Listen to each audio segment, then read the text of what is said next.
So hello everyone, my name is Saurabh. So today in this video I have come up with a question जो कि based है CA final audit S A 250 के ऊपर consideration of laws and regulation in an audit of financial statement. So यहाँ पे question बहुत ही simple question है। नवंबर 2014 में यहाँ पे क्वेश्चन आया था 5 नंबर का। So without wasting any time let's get started with this question. So यहाँ पे क्वेश्चन ये है कि क्या रोल्स एंड रिस्पॉन्सिबिलिटी है स्टैट्यूटरी ऑडिटर का in relation to the compliance with the laws and regulation by the entity, in relation to compliance with those laws and regulation by the entity.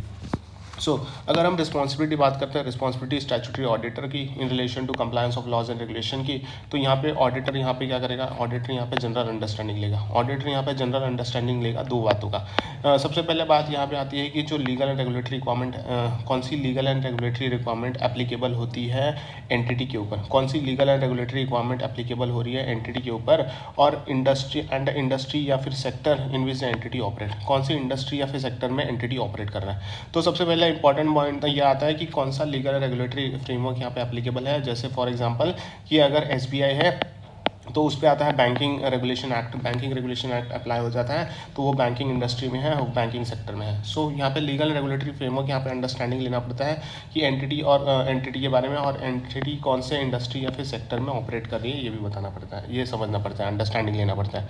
दूसरी बात यहाँ पे ये आएगी कि कैसे एंटिटी यहाँ पे कंप्लाई कर रहा है वो फ्रेमवर्क के साथ में। सो यहाँ पे कौन सा फ्रेमवर्क अप्लाई हो रहा है और यहाँ पे वो फ्रेमवर्क कैसे कंप्लाई किया जा रहा है ये बताना, ये अंडरस्टैंडिंग को लेगा, ऑडिटर लेगा। तो दो बातों का अंडरस्टैंडिंग कि कौन सा लीगल रेगुलेटरी फ्रेमवर्क अप्लाई हो रहा है एंटिटी के ऊपर, कौन सा इंडस्ट्री कौन सा सेक्टर में एंटिटी ऑपरेट कर रही है, दूसरा वो एंटिटी कैसे कंप्लाई कर रहा है विद दैट फ्रेमवर्क, वो फ्रेमवर्क के साथ कैसे कंप्लाई कर रहा है। फिर आगे बढ़ते हैं तो ऑडिटर यहाँ पे ऑब्टेन करेगा sufficient and appropriate audit evidence, sufficient and appropriate audit evidence regarding what, regarding compliance with the provision of those laws and regulation, regarding compliance with those laws and regulation. यहाँ पे sufficient appropriate audit evidence निकालेगा किस चीज़ का कि क्या यहाँ पे compliance हो रहा है वो लॉज एंड रेगुलेशन का, क्या यहाँ पे कंप्लायंस हो रहा है वो लॉज एंड रेगुलेशन का जो जनरली रिकॉग्नाइज्ड टू हैव, जिसका डायरेक्ट इफेक्ट होता है, वो लॉज एंड रेगुलेशन जिसका डायरेक्ट इफेक्ट होता है on the determination of material amount and disclosure in the financial statement, जिसका डायरेक्ट इफेक्ट होता है, डायरेक्ट इफेक्ट किस पे, on the determination of material amount and disclosure in the financial statement, जिसका direct effect होता है ऑन डिटर्मिनेशन, डिटरमाइन करने के लिए material amount and disclosure in the financial statement.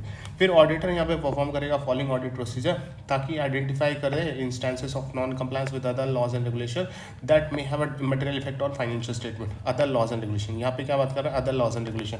So auditor यहाँ पे फॉलोइंग ऑडिट प्रोसीजर परफॉर्म करेगा ताकि वो आइडेंटिफाई करे इंस्टेंसेस ऑफ नॉन कंप्लायंस, ताकि वो आइडेंटिफाई करे कि कौन से इंस्टेंसेस ऑफ नॉन कंप्लायंस है with other laws and regulation जिसका डायरेक्ट या जिसका है material effect on the financial statement. जैसे कि यहाँ पे एक ऑडिट प्रोसीजर क्या हो सकता है, वो इंक्वायरी कर सकता है मैनेजमेंट के साथ, इंक्वायरी करेगा मैनेजमेंट के साथ एंड इंस्पेक्ट करेगा करस्पॉन्डेंस, इंक्वायरी करेगा मैनेजमेंट के साथ एंड इंस्पेक्ट करेगा correspondence if any with the relevant licensing and regulatory authority. Inspecting करेगा करस्पॉन्डेंस मतलब पेपर्स देखेगा, बुक्स जो भी रिकॉर्ड्स रहेगा वो चेक करेगा। सो सबसे पहले inquiring of the management, inspection of record. So ये सारी चीज़ें हैं कि ऑडिटर यहाँ पे परफॉर्म करेगा फॉलोइंग ऑडिट प्रोसीजर ताकि वो आइडेंटिफाई करें instances of non compliance with other laws and regulation जिसका मटेरियल इफेक्ट होता है ऑन द फाइनेंशियल स्टेटमेंट। फिर ड्यूरिंग दी ऑडिट यहाँ पे ऑडिटर यहाँ पे अलर्ट रहना चाहिए, ऑडिटर को यहाँ पे अलर्ट रहना चाहिए to the possibility that the other audit procedure applied may bring instances of non compliance और suspected non compliance with laws and regulation to the auditor's attention. मतलब यहाँ पे ऑडिट के दौरान ऑडिटर को अलर्ट रहना चाहिए ताकि यहाँ पे पॉसिबिलिटी बन सके कि जो अदर ऑडिट प्रोसीजर ऑडिटर ने अप्लाई किया गया है वो ब्रॉड करेगा क्या, इंस्टेंसेस ऑफ नॉन कंप्लायंस या फिर suspected non compliance with the laws and regulation to the auditor's attention. So last वाला पॉइंट आता है कि यहाँ पे ऑडिटर को ऑब्टेन करना चाहिए written representation that all the known instances of non compliance या फिर suspected non compliance with laws and regulation has been disclose to the auditor.